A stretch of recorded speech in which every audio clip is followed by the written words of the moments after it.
Ben Simmons is on course to win the Rookie of the Year award, and based on his stats, it's hard to argue that he doesn't deserve it.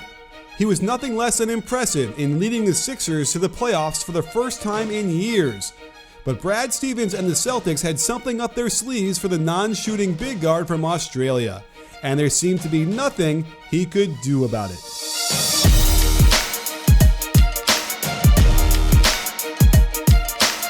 Knowing he is simply not a threat from outside the paint, Brad Stevens decided to match center Al Horford on Simmons and just watch how much room he was willing to give him to get him to take anything outside of 14 feet. With this kind of cushion, it allowed the other four defenders to stay home on their men, confident Horford could protect the rim if need be. Watch how easy it is for the defense to pressure when not forced to rotate at all. Trying to attack with Saric is harder when Horford can hover on the weak side ready to help, and the delay in attack allows Morris to strip him clean. There were times Simmons struggled with his balance and indecisiveness, plunging into the lane against a bigger defender giving him 6 feet of space.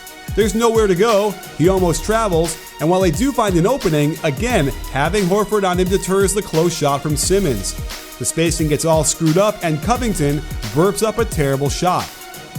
Again, with no need to help Horford, the Celtics defenders caught Simmons with nowhere to go, being too nonchalant with the ball, and here he just straight up travels without any pressure.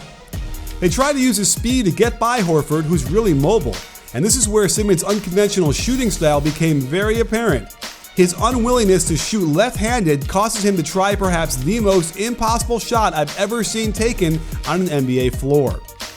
The whole Sixers offense bogged down because of Horford's complete containment of Simmons. With the Celtics able to deny the entry pass, it affected the other Sixers gravely. Embiid wants to go down low in the post, Horford is there to ignore Simmons and shadow the ball. Simmons is left to wander around and get in the way of the Saric cut, leaving a comical mess of bodies clogging the lane, and Embiid takes a tougher shot. The Sixers did try to set screens to force a mismatch, but the problem is Simmons doesn't really have any low post moves, allowing the diminutive Terry Rozier to keep him from the hoop, and the timely double off of the cold shooting Covington forces another turnover. This time they forced Tatum to switch, but not only does Simmons lack distinct post moves, he also doesn't command low post position well, allowing the long-armed Tatum to just step in and deflect this ball away easily. The eye test showed some of the serious problems that the Celtics defense had on the Sixers team overall, and the analytics make this case even better. I hope you're sitting down because these numbers will make you fall off your chair. Not only was his on-court net rating negative 17.7, but look what happened when he was on the bench. That is almost a 51-point swing when he comes on the court.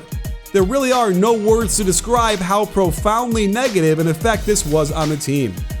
It wasn't all Horford's defense either. Here, Tatum goes to the floor, and Simmons might be the only guard in the NBA who turns down an open 15-foot jumper to drive into a crowd and then turn it over. Ojale gets switched onto him, and without Simmons cutting anywhere, he can ignore his man and strip Saric down low in the post.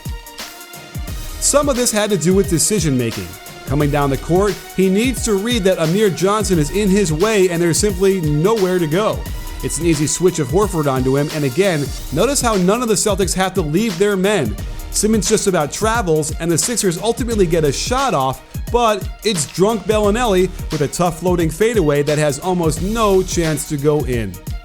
Simmons didn't handle all the extra space that well in this series.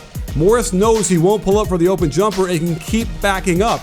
An easy cutoff, Simmons has to stop quick and just loses the ball. Making him an off-ball screener is another method of value for the offense, but his rookiness popped up here as he fails to read the help. This should have been an easy drop-off pass to Johnson for the layup. Instead, he gets caught in the air and turns it over on the charge. In the end, the biggest mistake by Brett Brown was not going to TJ McConnell earlier in the series. He provided the spark and another ball handler to get the offense into better attacks. I've been a fan of McConnell's for a long time, before a few others saw his potential. And in reality, the Sixers only really clicked when McConnell was out there and Simmons was on the bench, as Embiid and company finally had enough room to work with. It's going to be a huge challenge for Brown to figure out a solution to this problem. Either Simmons develops a better overall offensive game, or they risk getting beat by the good teams deep in the playoffs every year.